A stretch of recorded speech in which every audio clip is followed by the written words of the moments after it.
yageze mu ijuru ngo ashaka gucokoza no gukomeretsa abariyo, ngo ageze mu ijuru aravuga ngo, baramubwira ngo icara ni karibu. Ati mbere yuko nicara mfite amatsiko yo kureba, numvishe ko Dawidi ngo yageze hano mu ijuru, ndashaka kumureba, munyereke Dawidi wasambanye n'umugore wa Uriya. Mwazi ukuntu yasambanye n'umugore wa Uriya, ambwira ukuntu ari hano mu ijuru. Mu ijuru bahita babimenya, baravuga bati wose yageze hano, uwo ntawe tugira hano. Dawidi wasambanye ntawe dufite, dufite Dawidi wishe Goliyati, ni uri hano. Ariko bari baramusirifiye bakuraho icyo kiremo. Aravuga ngo Dawidi wishe Goliyati niwe dufite hano, naho wasambanye se yagera ino gute? nakubwiye ngo Imana itaragutabara buri wese akubonamo ubujiji, yakubonamo inzanga, yakubona ko uzapfura imbwa, yakubona ko uzapfa usaze, yakubona ko buri wese afite uko gufata.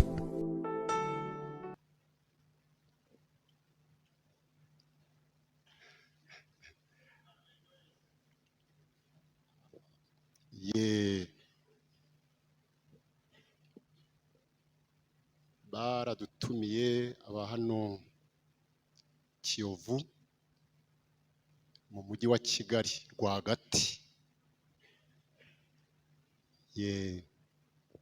Baradutumira rero ngo tuze tuvuye Rubavu, mu rurembo rwa Rubavu muri paruwasi ya Mbugangari ku itorero rya Bethel. Twaje twumviye ubutumire bwanyu, kandi kiriya cyifuzo ni pertinent, ni icyifuzo cyiza gikwiriye. Urebye rero si namwe gusa mu gifite, turagisangiye. Guhembuka, ibihe byo guhembuka mu gifaransa ni nicyo bita rafraîchissement. Ni ukuva mu buhenebere, mu kuva ahantu habi, ni ukongera kugarura ubuzima. C'est ça, babyita raviver, donc kongera kugarura ubuzima bukagaruka bukajya. Urumva rero ibi byose birimo bikorerwa, indirimbo zirimo ziririmbwa, umunezero urimo ugaragara, biri muri uwo murongo. Imana ishimwe. Turi kumwe rero, ndatekereza ko mwabakiriye ibyo hari. Tekereza rero ko nta kwibanda mu magambo, tugiye gukomeza twumve ubutumwa bwiza mu ndirimbo, ubutumwa bwiza mu ijambo ry'Imana riza kuhanyura. Ariko vraiment turanezerewe. Imana ishimwe, Imana ishimwe, Imana ishimwe mw'abantu, Imana ishimwe. Aha. Imana ishimwe. Voilà, nahereza umuyobozi rero agakomeza.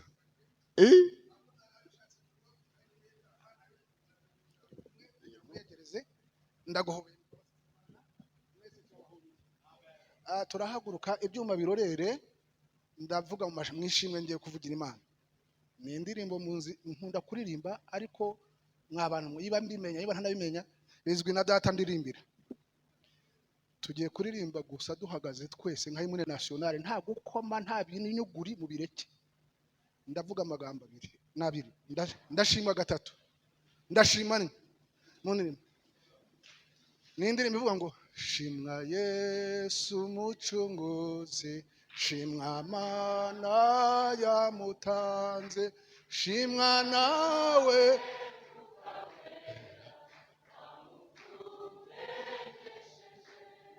turarifatanyije iryo shimwe. Abo turifatanyije banzamurira ibiganza, abo tubifatanyije birebe Yesu, Mwuka Wera birebe, Data wa twese urabiruzi. Tugiye kuririmba buhoro mu guca bugufi, dushimire muri ako kantu gusa. God ari hehe? Shimwa Yesu mucunguzi, shimwa shimwa nawe mwuka. Ibindi bitaro muze kubireka, dusubiremo ayo makuru gusa. Shimwa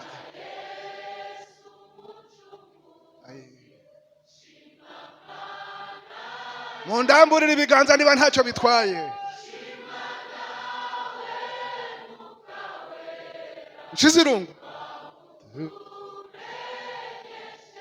shimwa shimwa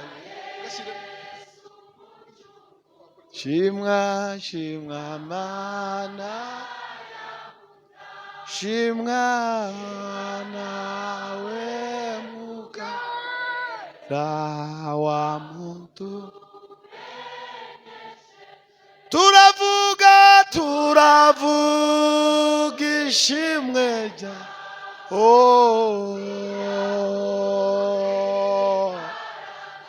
turavuga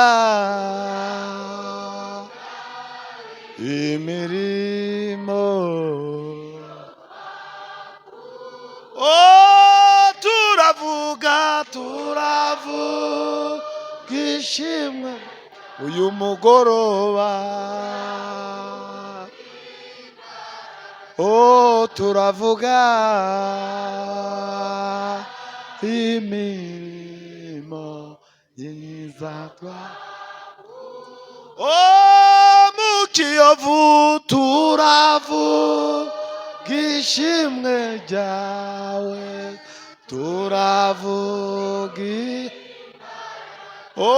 turavuga indirimbo niyo wowe nujuhemu Mana we, habwa ikuzo Mana we. Mana uri inyangamugayo, wowe Mana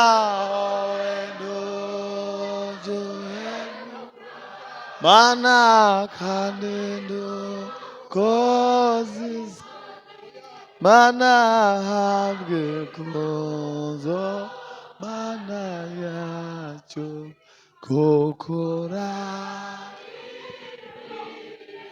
Muri ayo mavuta mushumba wanjye ndakwakiriye, murakoze cyane. Mwakomera Yesu amashyi tumushimira, dushimira umwuka wera duhishuriye.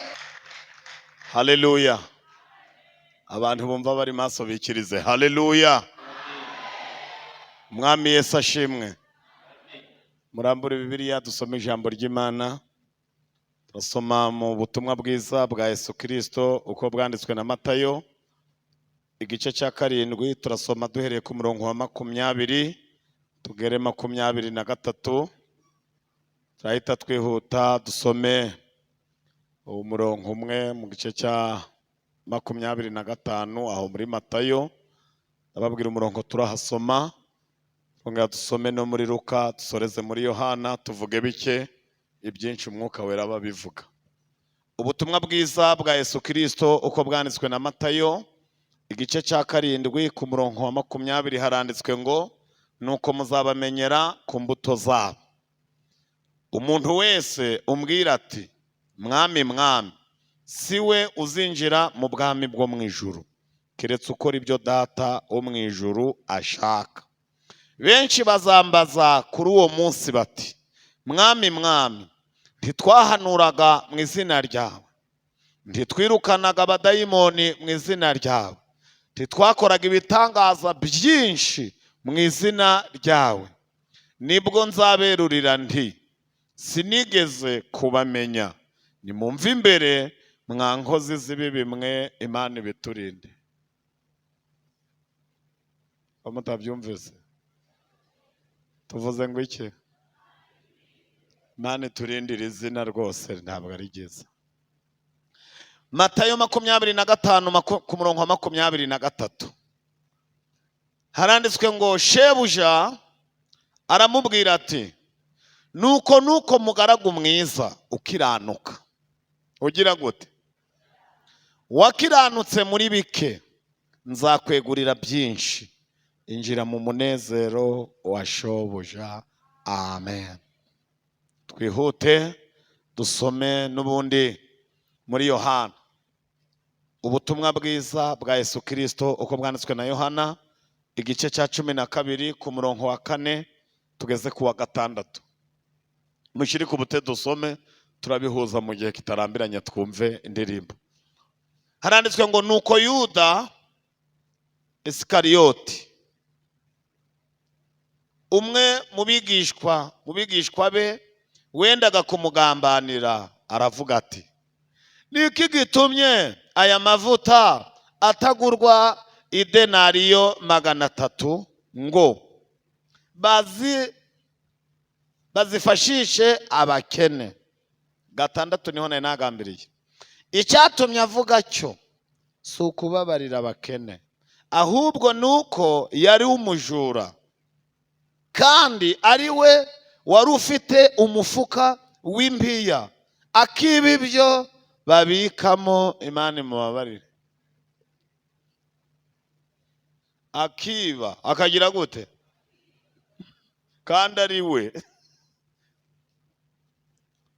Dusoreze hano muri Luka, ubutumwa bwiza bwa Yesu Kristo uko bwanditswe na Luka, igice cya 23 ku murongo wa 40. Mana we, dusome mu izina rya Yesu Kristo. Haranditswe ngo ariko wa kabiri amusubiza amucyaha ati no kubaha Imana ntuyubaha, uri mu rubanza rumwe n'urwe. Hariho akabazo. Twebweho duhowe ukuri, tukaba twituwe ibihwanye n'ibyo twakoze, ariko uyu, muvuge ngo uyu nta kibi yakoze. Nuko abwira Yesu ati Mwami, uzanyibuke ubwo uzazira mu bwami bwawe. Aramusubiza ati ndakubwira ukuri yuko uyu munsi turi bubane muri paradizo. Dukomere Yesu amashi.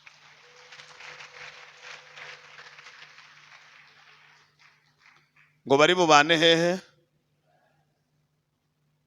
Mwakira ijambo ry'Imana. Nkurikije indirimbo ziraha n'amavuta araha, umushumba we yavuze ati batari inshingano mba natashe. Kandi ntabwo yababeshe. Ariko nubundi muri iri soko guhaha ni kare, guhaha ni ryari. Umukongomani yaravuze ngo kira moto na muzigo wake. Buri muntu wese acunge. Iri soko ribamo n'abajura, ribamwe abadayimoni bagushikuza ibihe wabonye iyo utabaye maso. Icyo bivuze, ndashimira Imana ko ngize umugisha wo kongera kugaruka hano mu Kiyovu. Murabizi twe nta turabashitsi, turabana hano mu rugo, kandi twahahuriye n'inshuti zacu Bethel. Haleluya. Bethel muraho, muheruka iwacu. Imana ibarebe neza. Nababonye ndabamenya, niko Baramu yavuze. Nababonye ngira gute? Nababonye ndabamenya. Ubu hari abantu bumvishe dusomye imirongo myinshi bagira ngo turavuga igihe kirekire. Baravuga bati ko se iyi mirongo yose niyo mu gitaramo. Kuko ibi bintu arabisomye arabivugaho tuva, kandi barabitekereje binsanga hano. Ariko njyewe ninjye safuriya irimo ibiryo mugiye kurya, amasengesho mugiye kunsengera n'inkwi mugiye gutekesha ibindimo. Uko mugenda mwohereza amasengesho hano, nanjye ndakozemo ikirushi naruri bihiye ubundi mbaye. Hari ukuntu abantu bakora amakosa mu materaniro, umwigisha agahaguruka ngo akatwumva ibyo agiye kuvuga, ubusara cyabifite koko. Ayo ni amakosa uri kwima isafuriya y'umuriro. Iyo wimye isafuriya y'umuriro ntuyibaza ibiryo. iyo udasengeye umwigisha ibiba byose bitari byiza ni wewe uba wabikoze. Mujye musengera abigisha. Twebwe iyo duhagurutse ntabwo duhagurutse ngo twemeze abantu. Turi hano turi indogobe ariko twicaye hafite imbaraga. Mu magambo make ngiye kuvuga, iyi mirongo muyihorere, ubwinshi bwayo ntabungana n'iminota ngiye kumara. Ndashaka ko tuganira ijambo ry'Imana rifite intego ivuga ngo gukorera Imana ukiranuka. Gukorera Imana ukiranuka. Niba hari ibintu byiza ni ugukorera Imana ukiranuka. Niba hari ibintu bibi bibaho bibi ni ugukorera Imana utagize gute, udakiranuka. Kuko ntabwo mu ijuru hazaje y'abakoreye Imana, hazaje y'abakiranukiye Imana. Ijuru ni iry'abakiranutsi, ni iry'abaki. Izi ntego zose ziri kuba mu biterane ziri kugenda zose zirasa ku murongo umwe wo kugira gute, wo guhembuka. Iri jambo guhembuka abashumba bombi barivuzeho, nta kindi cyagiye gitera abantu ngo batekereze ko bahembuka, nuko babona barasubiye inyuma. Kandi gusubira inyuma k'umuntu wigeze ahaguruka biba biturutse kuki? Ku byaha. Nimba ivuga wowe uravuga uti nje nta byaha nakoze, ariko Bibiliya iravuga ngo iyo wumvishe ko nta cyaha ufite uba uhinduye Imana iki? Ndagira ngo mvuge bike, ibyinshi Umwuka Wera arabivuga. Niwe ufite akazi gakomeye mu materaniro, kuko Umwuka Wera niwe wemeza abantu. Twebwe turavuga, Umwuka Wera akemeza abantu. Reka mbabwire ibintu Umwuka Wera yampishuriye, amaze iminsi ari kunganiza, ari kumbwira. Kandi niba hari ibintu bituma njyama ngasinzira, niyo nahagaze imbere y'abantu nkababwira ibyo Imana yashatse ko mbabwira. Biri no mu bintu bitumye mara iminsi mpagaze kuri uruhimbi, kuko hari abaruhagazeho batakiruhagararaho. Umuririmbyi wa 45 yaravuze ngo ariko icyo nzi nuko iby'Imana ishaka ari byo nkwiriye gukora. Hari ibyo abantu bashaka ko dukora, ariko hari n'iby'Imana ishaka. Mu ijuru baransuye barambwira ngo ariko turashaka ko ibyo uzabwira abandi nawe uzabanza kubyumva. Hari ijambo Yesu yabwiye abigishwa, arababwira ngo mwirinde ubwanyu, mubone murinde n'iki? N'umukumbi. Mwirinde ariko murinde n'umukumbi. Ndashaka kubabwira ko utashobora kurinda abandi nawe utagize gute, utirinze. Tugira ikibazo cyo kumva twahamagara abandi ngo baze, ariko twe ntidutekereze uko dusigaye duhagaze. Ugasanga mu biterane ibyinshi turi kubigira iby'ibiyobyabwenge, ibindi tukavuga tuti babandi barara mu biraro banywa kore, nyabuna mubazane kuri Yesu. Ariko hari na bamwe mu bo tujana kubazana batazabona Yesu. Mu magambo make, haba ibiterane nk'ibi bavuga bati se none ko nta muntu n'umwe wahandi, ko nta mayibobo turi kubona, harihana nde? Ariko ndagira ngo mbatangarize ko iyo bigeze ku ijambo kwihana, kugira gute? Kwihana ntabwo ari ibya mayibobo, ntabwo ari iby'umunywi w'urumogi. Nta muntu utakwihana, nta muntu utagira gute. Nje nasomye Bibiliya nsanga Mose yarihanye. Mose yagize gute? Wa wundi baririmbye ngo niwe muyobozi w'urugendo rw'Abisirayeli, yihaniye kuri Horebu. Kuri Horebu arahihanira, Imana iramubwira ngo ibyo bintu byo kuza kumpengereza mu gihuru ukambaza ngo ndinde, hagararaho, kwetura inkweto zawe. Sindavugana nawe ugize guteze utari wihana. Yihanaga ikihe cyahaze? Yari yarishe umunyegiputa, amutaba hehe? Amutaba mu mucanga. Uri umusomyi wa Bibiliya wowe nakumenya. Yari yarishe umuntu kera abantu batabizi, amutaba mu mucanga. Akomeza gutera amakorasi ateye atubambiye amahema.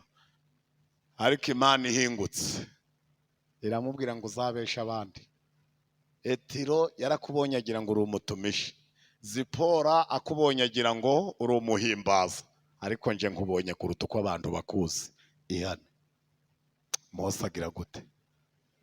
Imana irabona iramutuma.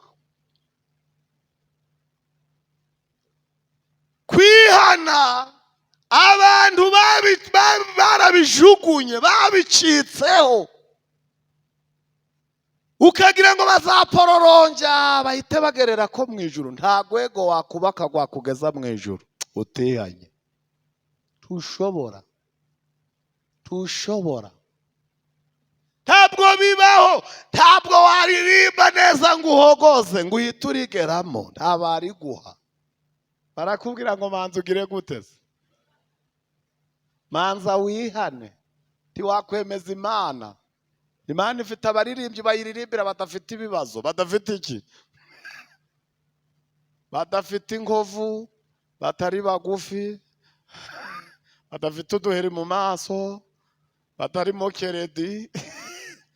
Mbese badafite ibibazo by'abanyeshu. Imana ifite abaririmbyi bahora bagira guteze. Bavuga ngo ikize?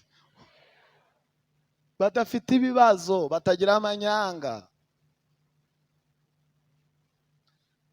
Iyo ugiye kwemeza Imana, uyemeza mu gukiranuka. Niho ukora Imana ku mutima.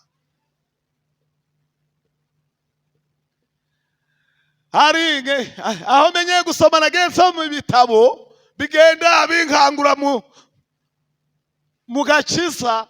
Hari agatabo kamwe nasomye kambwira ngo umuntu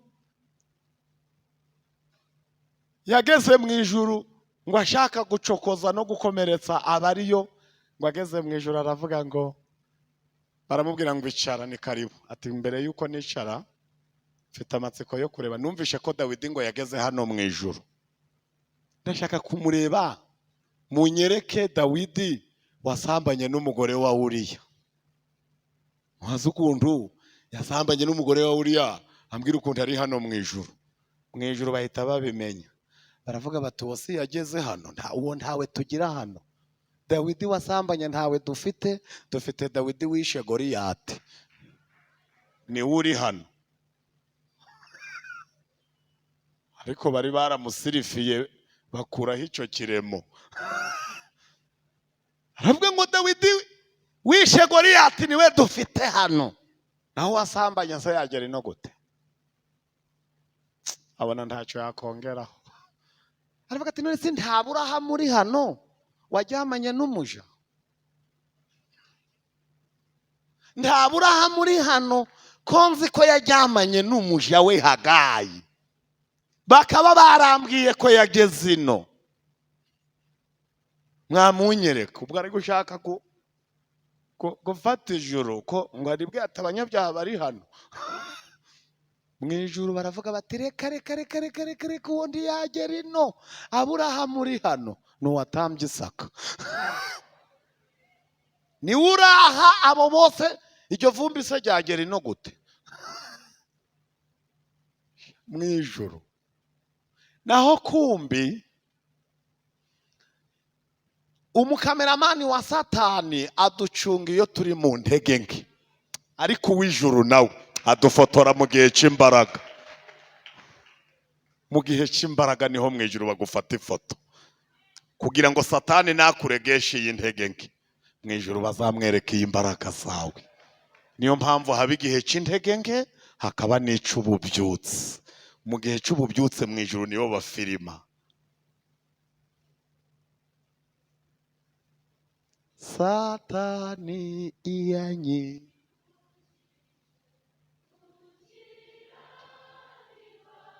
ashaka iki?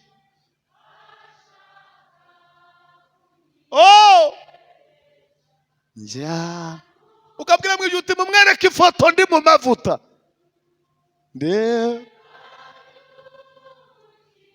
muzamura amaboko duhe Imana icubahiro.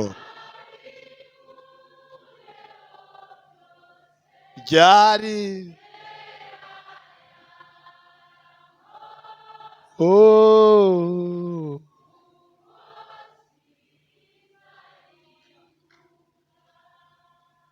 haleluya. Bivuze iki bene data? Jewe aho nasomye ndi kuhareba, mfite umwana wanje w'imfura ari mu wa 6 primaire. Tumaze iminsi turemye inama y'ababyeyi ku kigo yigaho, deregiteri n'ushinzwe amasomo baratubwira ngo ababyeyi bafite abana bazakora ibizamini bya leta bahaguruke. Turahaguruka. Aratubwira ngo rero muri uyu mwaka tubasabye abana banyu amasaha azaje arenga, tuge kubasaba ibintu bibiri: bazaje baza kare kandi batahe bwije. Tuti kubera iki? Ati bitewe no kwigira ngo bige cyane bazatsinda ikizami. Tugiye kubategura, turajya tubigisha mbere y'abandi banyeshuri, twongera abandi batashe tugire gute? Tubigishe, kubera ko bazakora ikizamini cya leta. Tugiye kubategura. Umwuka ahita ambwirira muri iyo nama, arambwira ngo wabonye ukuntu ab'isi bazi kwitegura ibizamini kandi ari iby'isi, ariko abantu b'ijuru bazakora ikizamini mpuzamahanga kwitegura bikabananira. Bene data, ibi ngibi nubwo twigiye hamwe muri sare mu rusengero, ariko buri wese azakora ikizamini yicaye wenyine. Bivuze iki? Gufata biruta gufashwa. Gufata biruta kugira gute? Tugira abantu bafashwa ntacyo bafashe.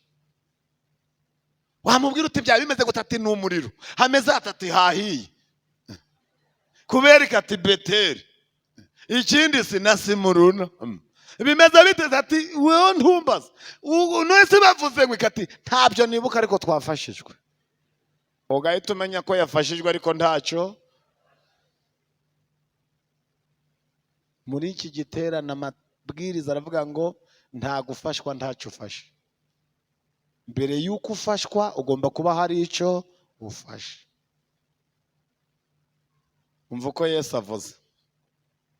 Yesu yagiye avuga amagambo menshi, ariko yose nta jambo na rimwe Yesu yavuze ry'imigaryo n'amashengo. Nta jambo na rimwe Yesu yavuze ryo gutamporeza ngo bwire. Waba umugani wabaga ufite icyo uvuze. Nta kintu na kimwe Yesu yakoze kidafite icyo gisobanura mu butumwa. Agenda avuga, arakora, ariko igihe kigeze abonye abantu babaye benshi buzuye bamugiyeho. Muribuka ko yagiye abaha imikati, amafi yokeje, akabishurira imisoro. Benshi baraza, bamaze kuboneka arababwira ati nta gihogera irimo, munyure mu irembo. Munyure he? Rigize gute se? Munyure mu irembo rifunganye. Urumva ndihabuza abavuga bataba bakiri bato barimo basesera. Natwe se tufite ibi biro. Turanyura mu irembo rifunganye se gute? Ageze hepfo aravuga ati mwirinde abahanuzi b'ibinyoma. Niba hari uwamubajiye ati tuzabamenya dutaba ibinyoma n'abataraba ibinyoma. Aravuga ati muzabamenyera ku mbuto zabo. Bati yego. None ushatse kuvuga iki? Ntabwo igiti kibi cyakwera imbuto nziza. Ati byo turabimenye. Icyiza nacyo nticyakwera imbuto mbi. Bati byo dusanzwe tubizi. Aravuga ati kandi ikindi, abantu banje muzabamenyera ku mbuto zabo. Bati ubwo ushatse kuvuga iki? Aravuga ati umuntu wese umbwira ati mwami mwami ndabahakaniye, si uzinjira mu bwami bwo mu ijuru. Bati ubwo harajayo bande? abakora ibyo data wo mu ijuru agize gute? Ibyo data wo mu ijuru agize gute? Ashaka. Batuzi ubwo message irimo ni iyihe? Aravuga ati ubwo ndabateguye mureke mbabwire isomo aho riri. Batirivuge. Arababwira ati benshi abangana iki? Bazaza hondi bambaze kuri urya munsi bavuge ngo mwami mwami twebwe titwahanuraga mu izina ryawe. Nibareke dutambuka bari imbere yacu. Migame y'abahanuzi batambuke we. Yesu ati mwe muhagaze aho ntari akajagari. Ni ukwinjira mu isoko, si mu isoko yo ntibakaraba intoki. Aravuga ngo abandi baravuga ngo niba mwanze ko abahanuzi batambuka mureke abacaha abadayimoni natwe tugire gute? Itsinda ryacu riraje. Yesu ati namwe muhagararaho. Bavuga bati none niba mwanze ko abahanuzi batambuka abacaha abadayimoni twaza mukanga, ubu se abakoze ibitangaza ntabwo muzi ko nagize ngo fire abantu bakagwa? Fire si fire ko wagushije si warabeguye? Ntabwo muzi ko nasengeye ingumbi kabyara? Ntabwo muzi ko nanuriye diporome bakazibona? Sinanuye ubukwe bugataha? Je nakoze ibitangaza. Yesu ati nawe hagararaho. Nyuma y'ibyo hari ikindi mwari mukwiriye kugira gute? Impamvu bahagaritse ku muryango agize gute? Agize ngo arebe niba barabikoze bagira gute? Niba barabikoze bagira gute? Bivuge ngo gukora ni kimwe, nuko wabikoze nacyo ni ikindi. Njye nararirimbye sawa, siweho wa mbere uririmbye utaravuka abaririmbye bari. Njye nabwirije ibiterane utarabatizwa ukiri mu gishwati. Ibiterane bagize gute? Arabibwirije. Njyewe se n'abashumba simuri kubahagarika batambutse. N'abakubatije baracari hariya. Hagarara hariya nawe. Tumanze turebe ko ibyo wakoze wabikoze ugize gute? Turi ku ijambo gukorera Imana ugize gute? Mureke abacuranzi batambuka bene twe turesitara ibyuma mu ijuru. Abesitara ibyuma bamenyereye ko bagenda mbere. Bagenda hehe? Harimo n'abarari yo korari raja ariko mu ijuru sinzi niba muzagerayo mbere ariko se mwakwesitara ibihe. Mureke twebwe tujye gukora sonorizasiyo. Imana iraririmbira muri mikorofone tuzanye. Bababwire bati turabasetse. Ntabwo ari mwe ba mbere mwacuranze, na Dawidi ntaratambuka. Na Dawidi yaracuranze abazimu bava muri Sawuli ariko nawe ntaragerayo. Yesu abitegereze asanga abantu babaye mu murimo we badakiranuka batagize gute? Ababwira ati hano rero mumaze kuhaba benshi ndashaka ko mutunganya amarembo neza. Mpume mpumuke. Nta muntu nkibona hano. Uwa mbere akabwira abandi ati mugende ni mwe bari kuvuga. Uwa kabiri ati ariko nta muri kumva ko avuze ko harahumuka mwese mwaje? Bati naho weho. Ati twe twagenda. Arababwira ngo mumve imbere. Mumve imbere. Mwankozi sinigeze niba hari ibintu bitera isoni ni ukukubwira ko Yesu atigeze akumenya.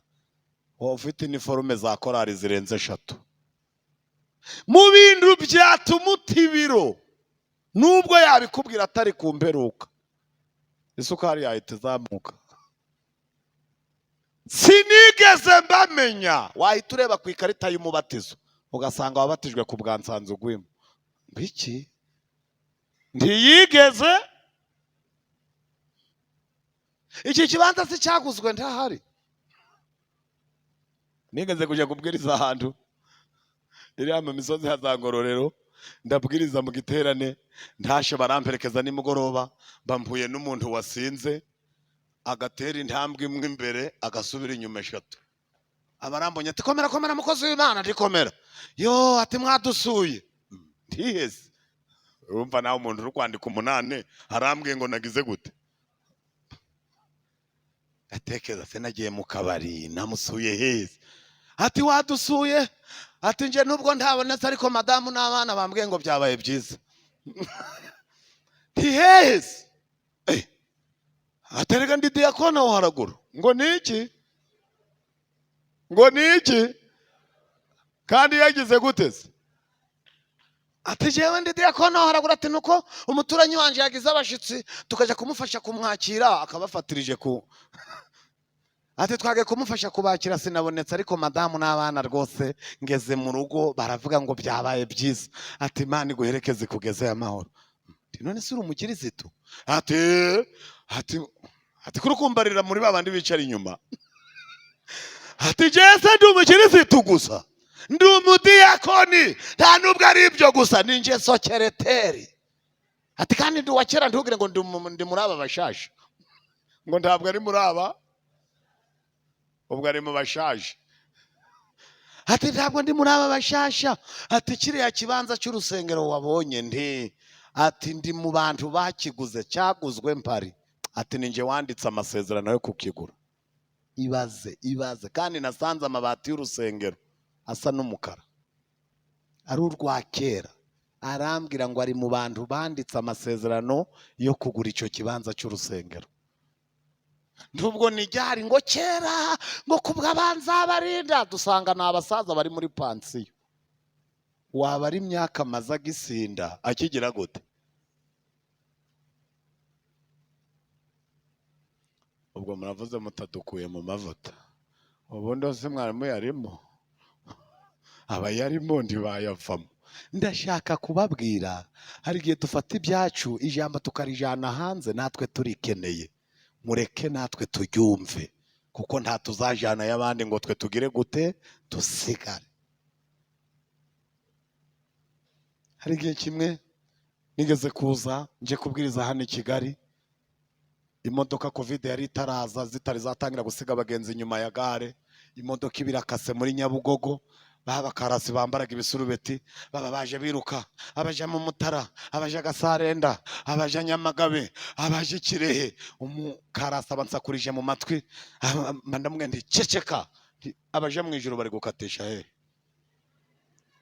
Abarandebye ati nakuvumbira pastor, ntinyereka aho abaje mu ijuru bakatisha ngatisha tike. Abaje mu ijuru se banyura hano Nyabugogo? Bandamubaje nti ngwino tuganire. None se aho ngaho ikirehe wohereza uri gushaka abagenzi baho urahaza? Tereka ati nje sindagera n'ikabuga, simpazi rwose. Inyamagabe ati ngubwiye ko ntarambuka Nyabarongo, ngiye navukiye aha turakena mba mayibobo, natangiye ndi marine ndakura, none nza muri gare gupakira abagenzi, nta handi nzi ariko mboherezayo.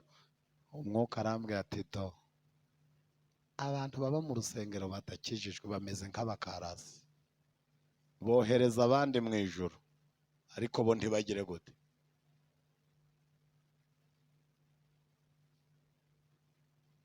Murihangana, ni ijambo ntatera haleluya.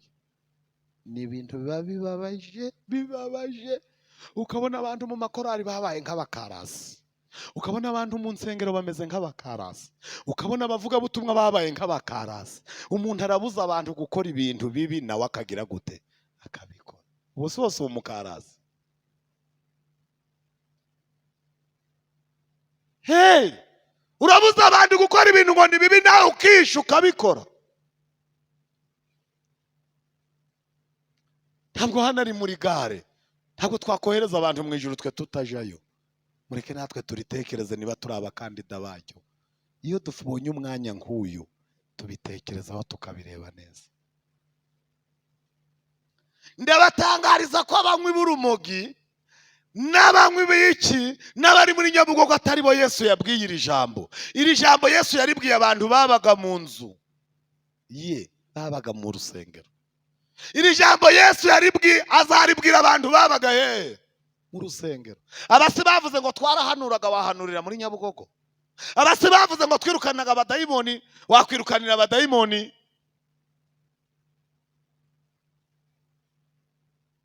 Abadayimoni se babirukaniraga mu gishwati.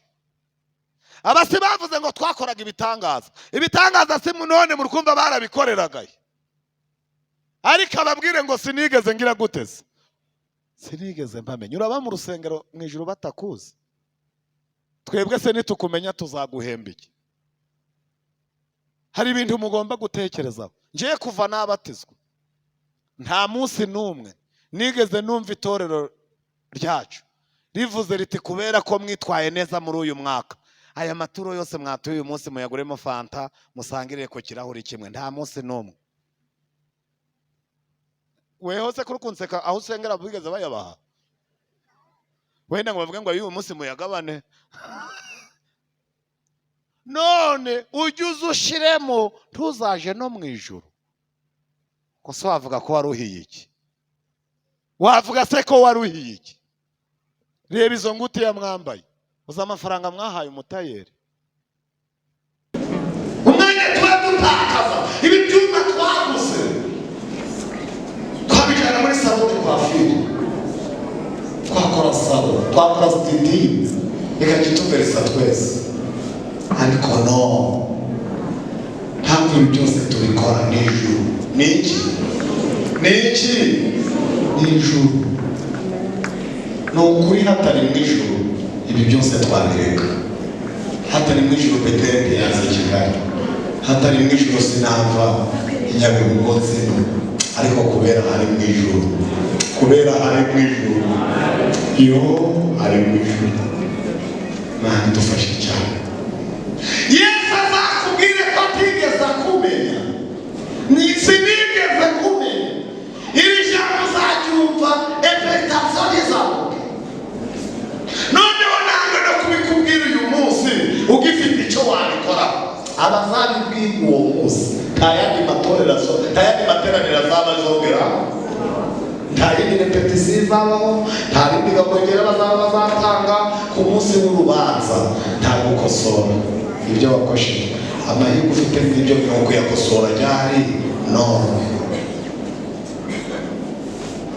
Icyo wakosora wagikosora tukiri hano. Icyo wakosora twagira ku muhungu wahandi Nyarugenge wayoboraga icyumba akavuga ngo gukirane none. Gukirane ryari? Gukirane none. Icyo wakosora kira cyo gikosoye naho ubundi ejo saha. Bivuze ikirega turi ku ijambo rifite intego ivuga ngo gukorera Imana ugize gute? Ukiranuka. Gukorera Imana ukiranuka.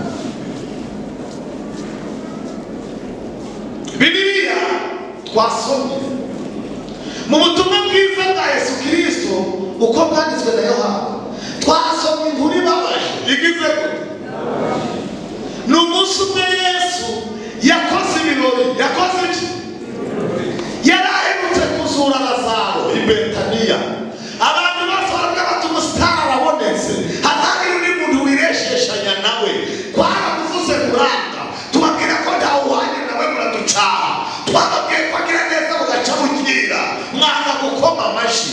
None n'iki ngiki akoze utacemera ashyira agatoki hejuru. Abantu bose bapfa notakwemera. Aremeye pe. Yazuye agakobwa ka Yayiro, turavuga ngo kari kari muri koma, kari kagishushe. Ariko none iki cyo akoze nyuma y'iminsi ine umuntu yaraboze yaramutse, aramuhamagaye araza, amusubije mu karitsiye, azuye Lazaro. Uwo munsi abayuda bose bagira gute? Baramwemera. Bagira ngo Yesu ibyo baramuha byose aho ngaho arahita afungura. Yesu abereka ko gukora ibitangaza kwe ataba ari gushaka ibyarya. Aravuga ati uyu munsi nta n'icyo ndafata, ndagiye nzagaruka akavuyo kagize gute. Abaragiye asiga akoze arigendera, mugenda mubibona.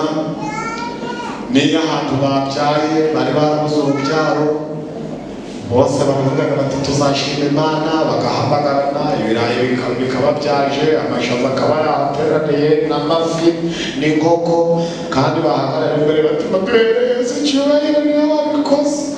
Ariko bose batondeka kuri bife, ukabona nta Yesu ugize gute, ukabona uwabikoze si we bakiriye. Yesu niwe wabikoze, watanze umwana, ariko rubanda nibo bariye. Uwabikoze si urya ngaho, ariko nawe aza undi munsi akavuga ati nubwo wabonye ntariye, nanjye hari icyo ngize gute gushaka. Uwo munsi Yesu ntiyafumbuye, ariko ngo yarasibiye, aza undi munsi. Yesu yarazara mu gice cya 11, bigeze mu gice cya 12 niho yaje. Ku murongo wa baravuga ngo nuko hasigaye iminsi 6 Pasika ikaba, niho Yesu yagarutse Bethel. Mariya rero na Marita na Lazaro wasutse ngo nawe yari yicaye muri iryo tente, bavuga bati ibintu wakoze, uwa mbere ati ibyo wakoreye sawa, uwa kabiri ati ntawe wanye nawe, uwa gatatu turakwemera. Ngo bari muri ibyo birori, ngo Marita aravuga ati je nta kubivugisha amagambo, nta kubivugisha iki, je mfite ikintu ahigagiye kuzana. Ngo ahita yikoza mu cyumba, azana y'umukondo w'amavuta, awumusuka ku mutwe, arayasuka, aravuga ati njya gusutse uba baje ku kagari. Arasuka ngo amavuta aratemba, ngo Yuda yararaho. Yuda arabize gute? Yuda arahaguruka aravuga ati vrema ibi bintu sibyo, iri sesagura riraha, kutamenya agaciro k'umutungo ntari byo. Aya mavuta asagize apfuye. Ubusa aya mavuta apfuye iki?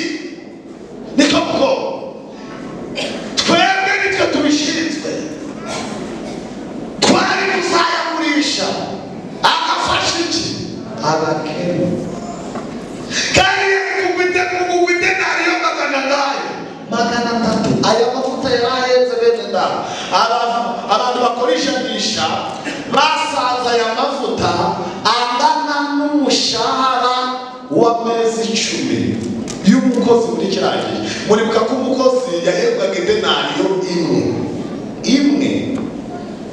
Mariya rero aswa kuri Yesu ibihwanye n'idenariyo magana atatu. Urebe umushahara wawe w'amezi 10. Ngo Yuda bivuze, abantu baravuga bati Yesu umuntu yize imibare, yewe bidashinzwe asa n'ubikora neza pe. Yo ahubwo ndageze ubwo se ukuvuga ukumva abakene utakubwira umukuru warusha. Ndate rwose umuntu batekerejeho pe, umuntu yaje mu ijuru.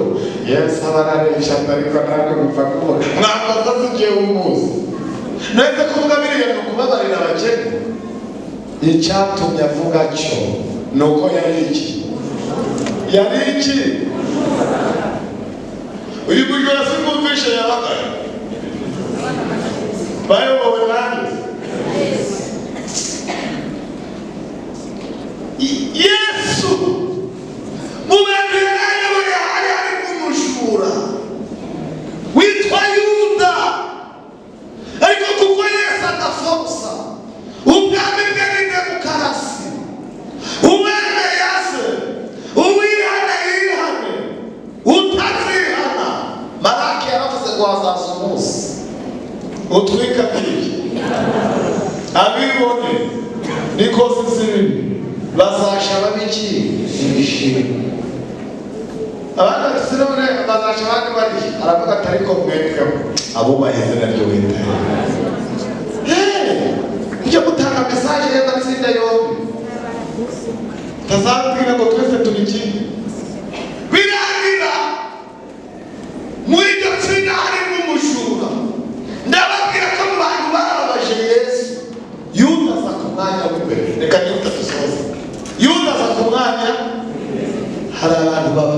Yesu bakamubabaza bikomeye.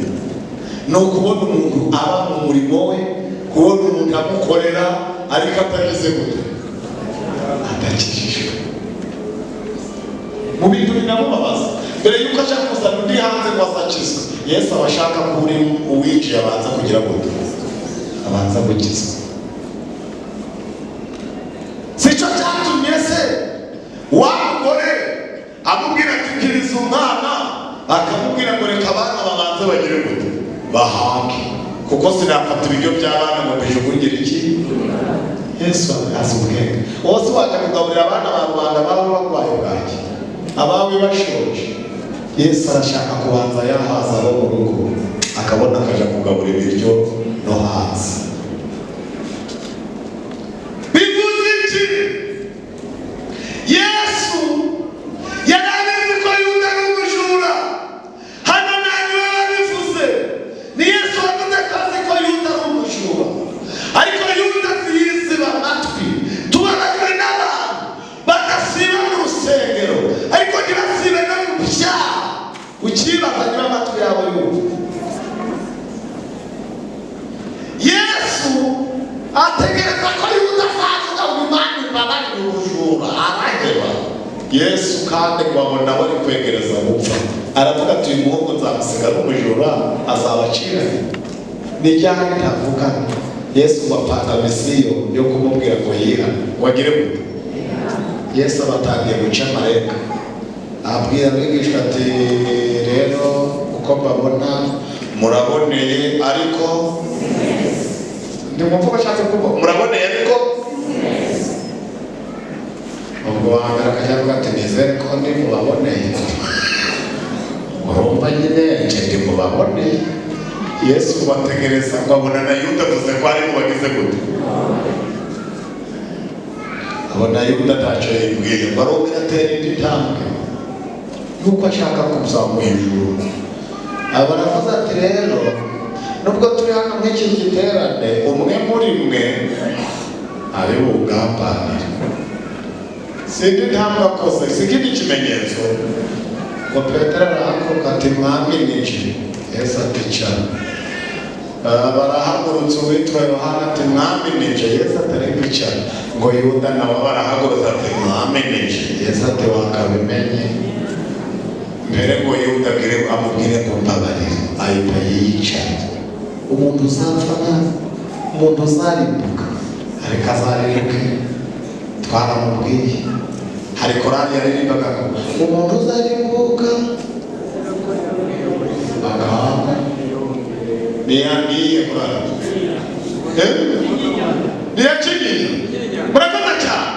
Yesu ategereza ko Yuda nigara ryubakira.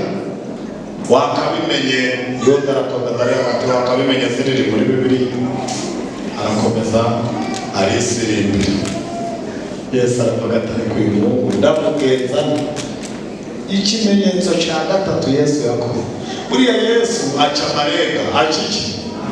Abigishwa bashakaga ko Yesu amukoraho agira gute. Twigeze kujya gusengera ahantu turi ku masengesho, ijwi ry'Imana riramanuka, Imana iravuga iti bana banje ndahari, mukoze ku mutima, ndi kumwe namwe abafite imitima imenetse. Imana igiye gusoza ubuhanuzi iravuga iti ariko nawe wamurozi we, udahwema kuroga ubuhimbi, udahwema kuroga abahanuzi, wamurozi we abo wishe, ujye umenya ko kuzi kuhari. Aba bantu bose ntibakuzi ariko jye n'Uwiteka ndakuzi, nawe umenye waje. Babazwa nuko uzarimbuka kandi udasiba mu nzu yaje. Abari ko Imana ivuga. Umuhungu twicaranye abayikojeje ati mudufate papa, mufate aho raturoga mufate papa. Bandamurengede ko wamuwe taso uvuze ngo mufate ukabona ifashe nyoko. Ubuzi gutinyuka mufate papa. Ngo mufate uvuze ngo mufate ukabona ni nyoko ifashe, bavuga uti muri kure papa, ufashe utariwe papa. Ariko kuko Imana atari kabara, imubwira ko ibizi ko agize gute ahari. irabizi imuvugaho kugira ngo imukopeze irebe ko yagira gute. Umuhungu nawe yosha Imana ngo igire gute se bimufata. Imana se tuyirusha ubwenge iraturuta mwafata. Ubonye n'inyoko ifashe avuga uti murekure papa ufashe utari we papa ubone mama papa n'inyoko ariko araroga. Imana rero kugira ngo ibe mwako kavuyo uko buriya Imana gufata umurozi uri mu itorero cyangwa uri muri korali ukabona ifashe umugore wawe mutashobora kongera kunywa igikoma ahita kubona ariyo ugize gute utugomose ndajya kwa mama cyangwa kwa papa. Ubwo rero Imana ntiyasenya urugo ni inyangamugayo. Kandi aho kugira ngo Imana ikwereke umurozi atarihana yakomeza kumureka ntumumenye nubwo yaba kuroga. Imana ikavuga iti wowe araje kuroga mu gizi. Imana ni inyangamugayo kwisenya abantu.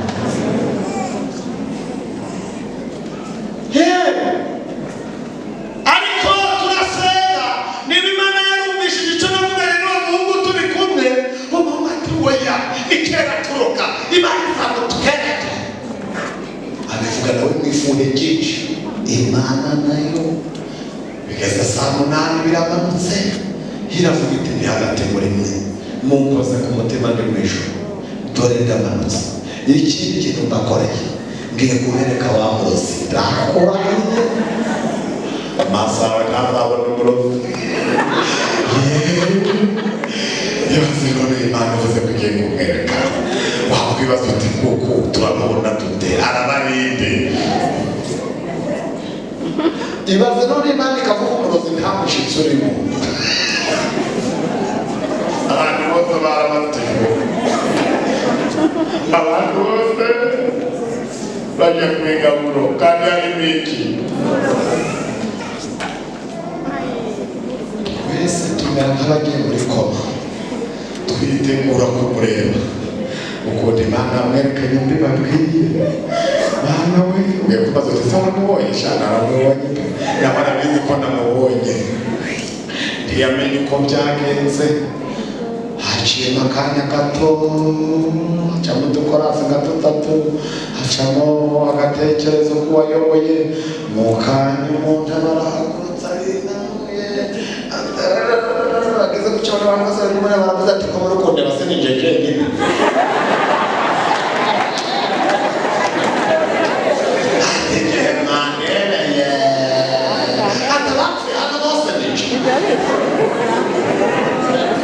Ntitwamenye uko bigenda yarahagurutse arinanura atabishaka.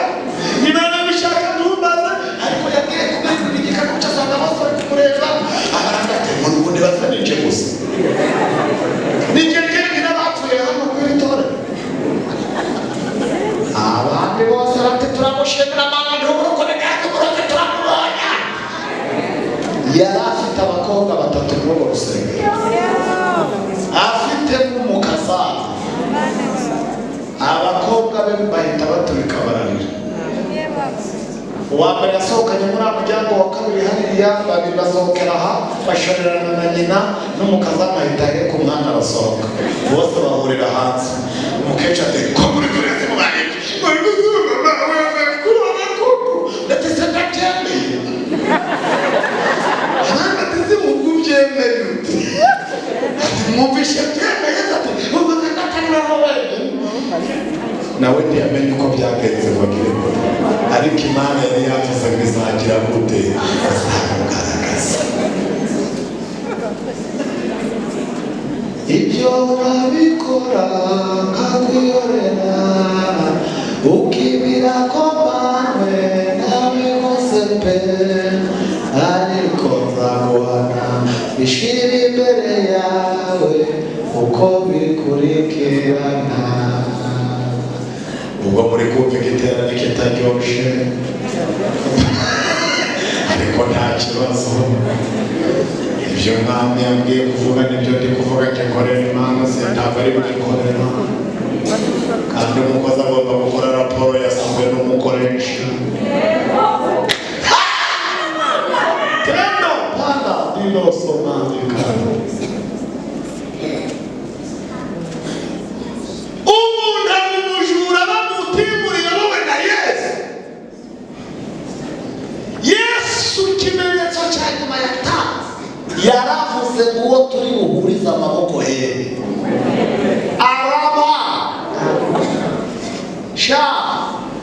uwitwa Petero Mwitare ubwenge aravuga ati rwose sende gukora amakovemo. Yohana ati rwose ubwenge bwanyu ntabwo tukunda hatabi na nyobe. Filipo ati nta n'ibivuzo. Ngo yabona Yesu akozemo akagira akaboko guke.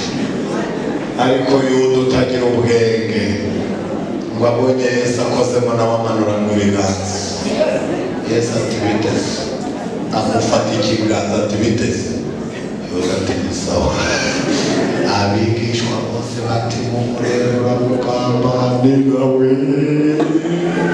Ako kanya Yuda wabonye bose bamubonye agize gute arasohoka. Aheruka mu ntebe za korali icyo gihe, aheruka mu rusengero icyo gihe, ngo yahise asohoka ajya kuzana iki igitero. Si yagarutse akamusanga mu gashamba, sazanye n'igitero cy'abasirikare.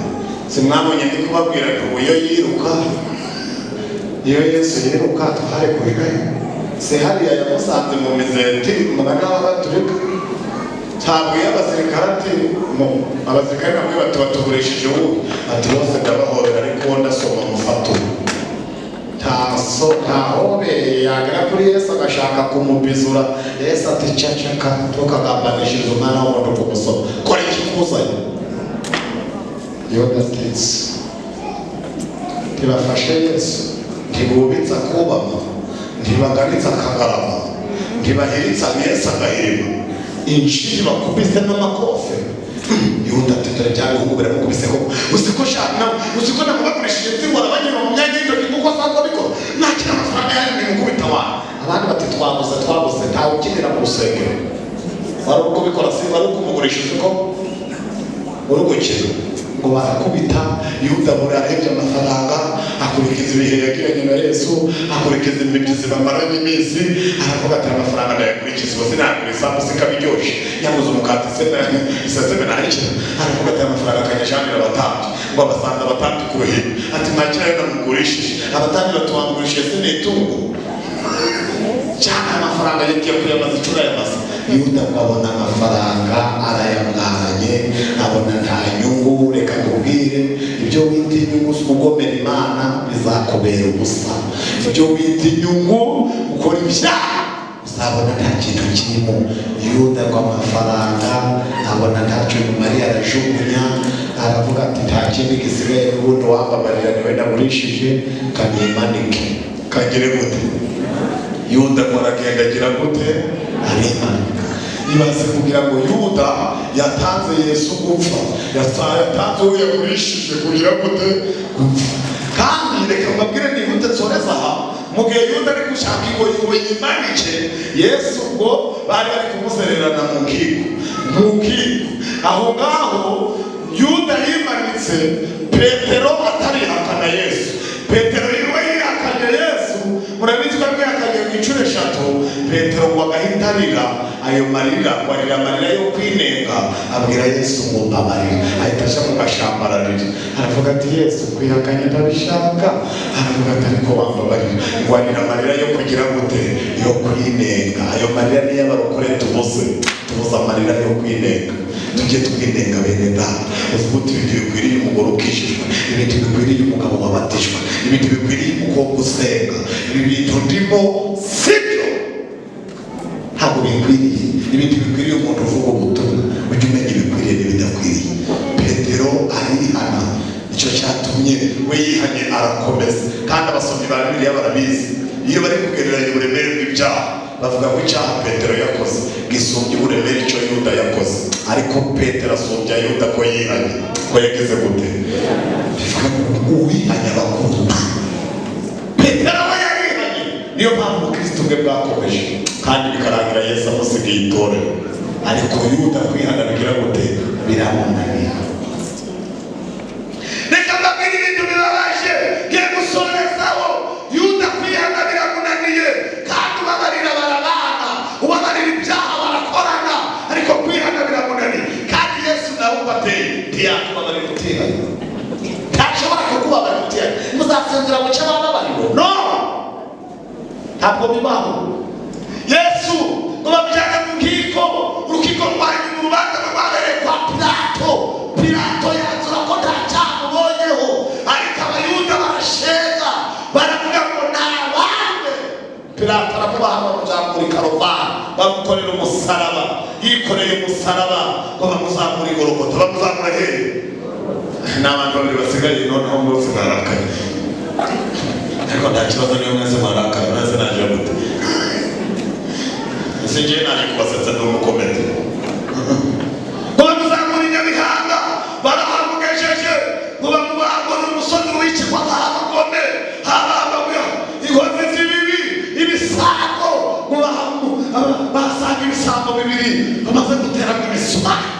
Ibisambo bibiri ndakurahiye, kimwe niba baragifatiye muri Kimisagara, ikindi bagikuye mu Gatsata Rumbaze, ariko ku Gologota ngo bamubamba hagati yabyo, hagati y'iki, hagati y'ibisambo bibiri. Hari abahungu babiri bimagafashwa, igisambo kimwe kiramureba kite, wakubona mu makanzu akagira ngo nawe umutumishi, so wibaga muyekaritse konzi kuyu musozi ubamba ibivume. Weho se nuko viyora, nuko ibanga gutobora inzu niki ko nawe bakozanya ngo ikindi gisamba kirakibwira kitariko shampu, ugira ubwenge no kubaha abakuru tububa.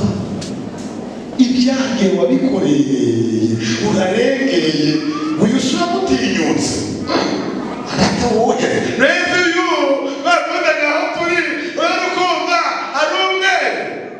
Aravuga ngo twebwe tuzize ibyo twagize gute, tuzize ibyo twakoze, ariko uyu niko Bibiliya ivuze, uyu nta cyaha yagize gute, uyu nta cyaha yakoze. Kandi iki gisamba kiravuga kiti nta wundi mwanya nzabona wo kuja mu giterane, dore teremo imisumari sinahava. Duhuye saa sita kandi basigaye amasaha abiri ndahita mpfa saa 9 ndabapfuye, ariko ndagupa ofisi. Nta giterane nagiyemo, nta korari nariribyemo, nta niforume naguze, ibyuma sinayatatseho, gisozi sinayubatseho, boneka n'ahandi gucana cyane umujyi, ariko namenye ko ari we wamukiza. Nahaburiye rero, ndagusabye umbabarire, nugera mu bwami bwawe uzagire gute, uzagire gute. Igisabo kiramuporofita, igisabo giteremo imisumari, kitasirimba, kitakoma amashi, kitashyiramo ituro mu giseke, ariko kibona nyir'ijuru. Kibona nde? Kibona nde? Igisabo kiruhura na nyiracyo, kiramubwira ngo mwana, ndabizi ijuru ni iryawe, nurigera muzagire gute. Yesu aravuga ngo ntabwo ari ejo cyangwa ejobundi, none uyu munsi turabana muri paradiso. Abasomyi ba Bibiliya kiriyo ntikiriyo? Ntabwo siko murakanture, kiriyo ntikiriyo? Muzagikura ese mugisangare, uragisora se n'icyaha ijuru, nawe ntuzi niba uzarigeramo watangira gukijundika. Kirihawe na nyiracyo, kirihawe na nyiracyo. Iki ngiki nta hantu Bibiliya yerekana cyagize gute, ariko cyakoze igikwiriye mu gihe gikwiriye. Reka mbabwire, agakiza karatwegereye kuruta igihe twizeye. Iminsi turimo ni iya nyuma. Mw'ijuru bange ngo sigaho gukina ibyaha, kuba warabaye mu murimo nta nicyo turufu. Iturufu ni ukuba warakoze ugize gute cyane. Mwakira ijambo ry'Imana.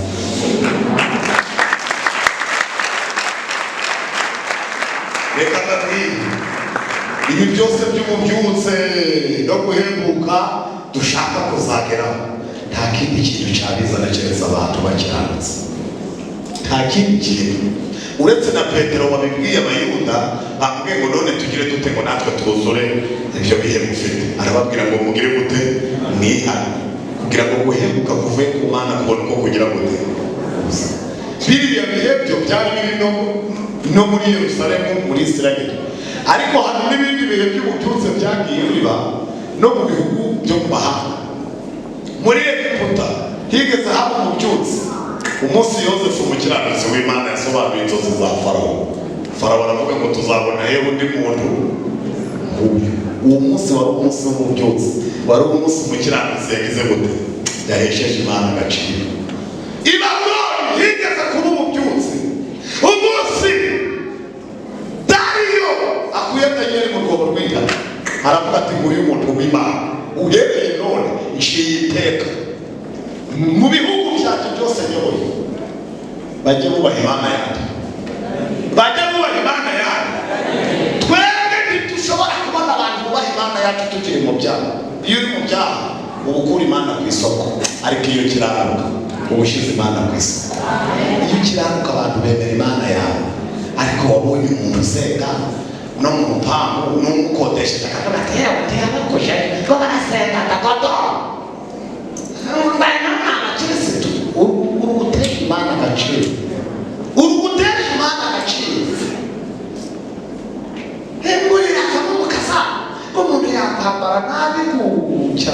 Twigeze guhura n'umuntu wambaye penure ariko n'abadamu bacu bo mu giturage turi mu mujyi Musanze, umubyeyi aramureba ati atari ko yavuye muri dushe ahita aza mu muhanda tuturanye ati usibye imyambaro y'umwami koko w'umukobwa ndamubwira nti wewe ugeze mu mujyi vuba uzabona n'ibiruta. Aravuga ati none se mwareka tukamubwira ko ibi bintu yakoze atari byo. Ndavuga nti weho bimubwira ati jenti ndi mfana reka bimubwira ati niko muko ndati yego mere ati ngo koko iyo ni imyenda y'umwami w'umunyarwandakazi. Ndati bigo twahekimenya ati ngo si koko urambaye koko umuntu nyina yitegura umukazana nako nyirabukwe yitegura umukazana nyina akitegura umukwe. Aha baramubwira ati none se mukereje ninde wakubwiye ko nje mfite umushinga wo kubaka? Ibyo ninde wabikubwiye? Ibyo by'abakazana n'abakwe ninde wakubwiye ko nje ndi kubiteganya? Je nambaye gutya kuko nta mushinga wo kubaka mwize gute. Rero tubanye n'abantu badafite umushinga wo kubaka, badafite umushinga wo kuja mu ijuru, umuntu udafite gahunda yo kuja mu ijuru. Ndakubwiza ukuri, wamura umwana w'uruhinja akamuvuna urubavu. Umuntu udafite umushinga wo kujya mu ijuru, ntimukanyurane mu masaka yakuvuyora. Umuntu udafite umushinga wo kujya mu ijuru, ubwo tuyo muri kumva pastor aravuze ngo mpamvu dusenge bari ko wese ahagurukane n'ishakoshi ye. Ubwo bavuze kuki? Abavuze ko turimo abajura. Mwebwe hari ibintu mukina. Jewe Imana yambwiye muri iki giterane ngo mbabwire umunyamahirwe n'ukorera Imana ariko ageze gute. Nawe ntabwo uzaririmba ngo Imana imuhembe ijuru, ntabwo uzabwiriza ngo Imana imuhembe ijuru, ntabwo uzatanga amaturo menshi ngo Imana imuhembe ijuru. Natanze ubugero umwuka yambwiye, tanga ubugero. Iyo tugeze kuri ibi bintu by'amaturo byacu abantu benshi bakunze gukomereka, bakunze kubivugaho cyane. Imana iragira ngo umuntu ahawe isoko mu gihugu ari umucuruzi akabikora bakamwishyura amafaranga menshi kunguka miliyoni 10, akazana 999,999. Ubu ari umucuruzi w'imineke akunguka 1000, akazana igiceri cy'ijana. Muri aba bantu nubwo uwazanye 999 yabizanye biriho fimbo iza 2 ziri ukwazo, iza 500 ziri ukwazo, kandi urabona 999 wabiseseka muri aka ko bisaba gufungura, bisaba kuyazana n'ibanda. Ariko kuma umuntu ubukiranutse n'ubuhe uvuge cyane kwihuta. Uwatanze igiceri asubwa abandi 900 amusubije ikintu ukiranuka. Kuko Yesu yashimiye umuntu aramubwira ngo nuko mugaragu mwiza wakiranutse muri bike, ngaho weguriwe byinshi, injira mu munezero w'ijuru. Ibyo ari byo byose nibiba bikiranukemo nibiba byinshi na kiranuka. Mbifurije gukiranuka, nanjye niyo ntambara ndi kuba. Imana ibahumugisha. Ariko ndagira ngo mbabwire ko mu bintu byababaje Yesu ageze mu ijuru Imana ngo yarahagurutse iramwakira, azutse azamutse, abigishwa bararamye kuri Elayono, ngo igicu cyaraje kiramukingiriza, arazamuka, ageze mu ijuru bakoma amashyi bavuza imyirongi, Imana birahagurutse iramwakira iti karibu muhungu wanje, ngiyi intebe, ariko mbere yuko wicara manza udefande, manza utange turari yuko byombawe ugeze ku ntego. Aravuga ati data, ijambo rya mbere mfite, abo wapaye ngaho keretse umwana we yanyuze mu myanya umwana wo kurimbuka Yesu yavugaga yarinde Yuda. Akiri ijambo ry'Imana. Babazwa nuko waba uri muri korali umwana wo kurimbuka, nuko waba uri mu Kiyovu umwana wo kurimbuka, uri umukristo umwana wo kurimbuka, uri umuturage w'ahantu upfa kuza mu rusengero gusa umwana wo kurimbuka, ariko inyagambure wishikuze imigozi ikuboshe uvuga uti sinkaba umwana wo kurimbuka. Uyu munsi ndihanye, Yesu ababarire, nihanye nka Petero, nihanye nka Mose, ndihanye, Yesu ababarire. Mwakira ijambo ry'Imana, ndagira ngo tubitekerezeho dusenga Imana. Ni ku mutwe ubitekerezeho, urebe imyaka umaze, kera twateraga agakorasi kavuga ngo hindukira,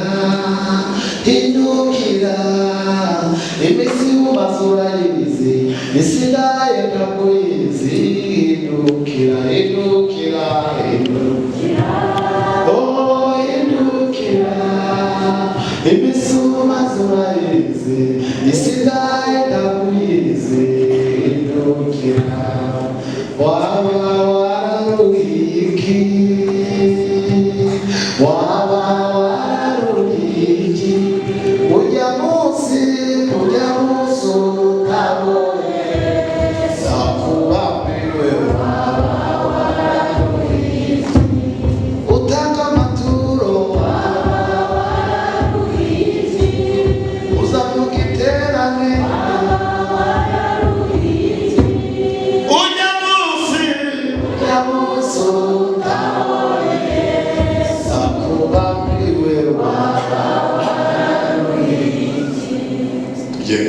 tugiye gusenga. Waba wararuhiye iki? Wakuriye iki? Wabwira Imana ko yakuremye ngo uyibwire umukore iki? Umuntu uri kumva twamusengera uyu mwanya agaprofita. Yesu ngo yari hano, Yesu ari hano muri iki giterane, kandi Imana ishimwe ko yakuzanye. Wibuke impamvu wari ushatse kugira Yesu akaziburizamo ngo akuzanye, twari kugira ngo uyu mugoroba nawe uve mu byaha, Yesu akubohora. Niba uhari aya mahirwe, ntabwo ugiye kuvuga ngo mera akacaga isambo, ariko ntacyo kiri igisambo, ubu kiri mu ijuru ari igikiranutsi, cyarihawe na nyiracyo bitewe n'uko cyitwaye. Itware neza muri aya materaniro mu ijuru bagwije. Urahari, urambura ikiganza tugusengere. Ariko Mana, Imana ikwihera umugisha, Imana iguha umugisha, umeze nk'uko nari meze. Nemera Imana abandi bayanze, nihanye abandi banze kwihana. Yesu arambwira ngo azagirira neza. Emera Yesu nawe azakwemera ku munsi abantu bakwanze.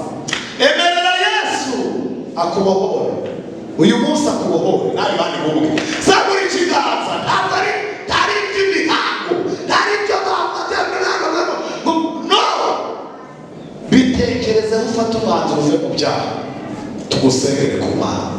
Mbega isengesho ry'umugoroba ryiza, mbega urabohoka ku munsi mwiza. Imana ikwiye umugisha.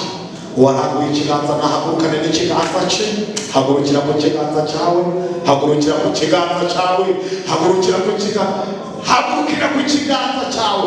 Ufite isoni bireke, ariko uyu mwanya ni umwanya wo kwisuzuma. Hagurukana. Mbega amahirwe. Mana ishimwe.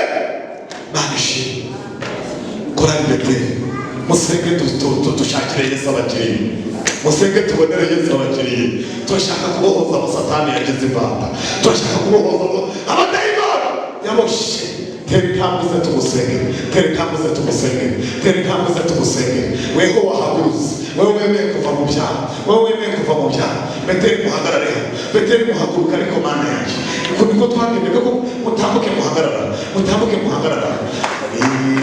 Ikinakora mbese n'ikinaruha ngo kigushimishe Mana, kinezeze umutima wawe,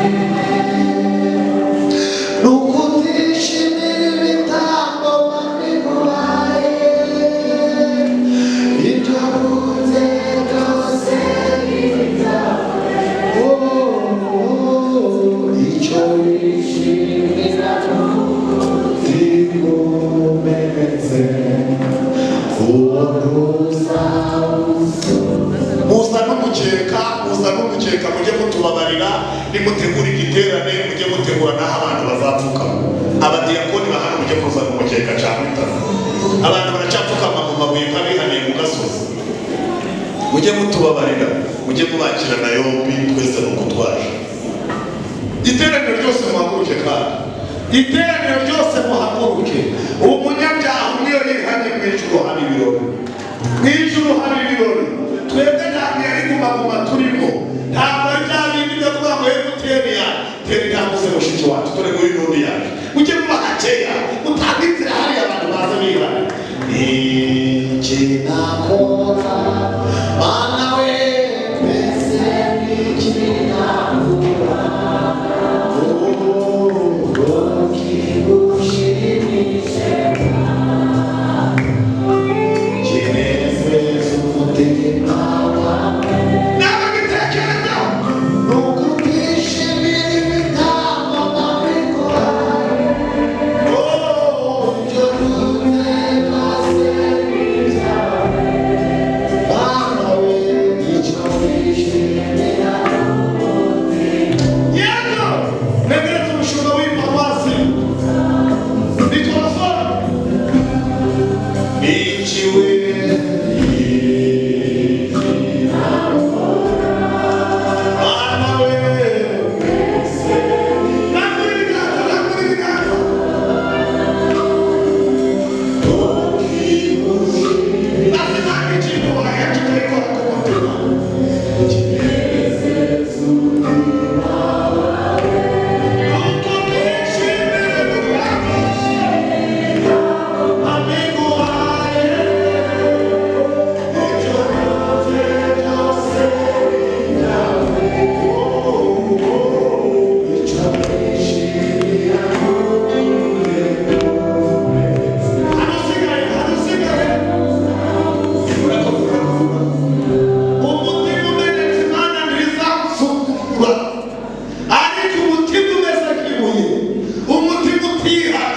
Imana izawusuzugura muri weekend no mu migezi, kandi uzabona impamvu ikimenyetso kizakwerekana ko Imana igusuzuguye nuko bazakubatanye mu rwobo rw'intare, weho bagushiramo zikakugira. Ikintu kizakwereka ko Imana igusuzuguye aho Imana yakirije abantu, wowe ntizamukiza.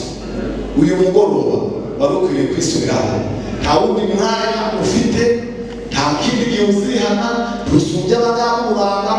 Niba wabusigaye aya masegonda 3 turayaguhaye, mu gihe ukivaho wicaye wigwana n'umutima, ibyo birara bikugabura, ibyo ngibyo uruhara rutwa mu cyobo, imbwa zikurya, ni ibimenyetso bikubwira ngo upfuye waje kuzimu. Tubabajwe nuko waje kuzimu, warabaye muri iki giterane kirimo Bethel, warabaye muri iki giterane cyo mu Kiyovu, ariko warakubona hano imbere ari kure. Nta kibazo, reka umushumba asengere bashiki bacu munamuke. Imana yacu iba mu ijuru, tugiye gusenga kandi umushumba namwe arasengera abantu, tubaga dusengere n'abandi, twese twisengere kuko ijuru. Tubasabe mwebwe mupfukamye, mubure amaso rwose, mupfukame neza. Yesu ntabwo ari mu musigiti, ni mu rusengero. Iyo ubwo tubigiye mugize amahirwe. Ijambo twababwira nuko mugize amahirwe. Byari bigiye kubica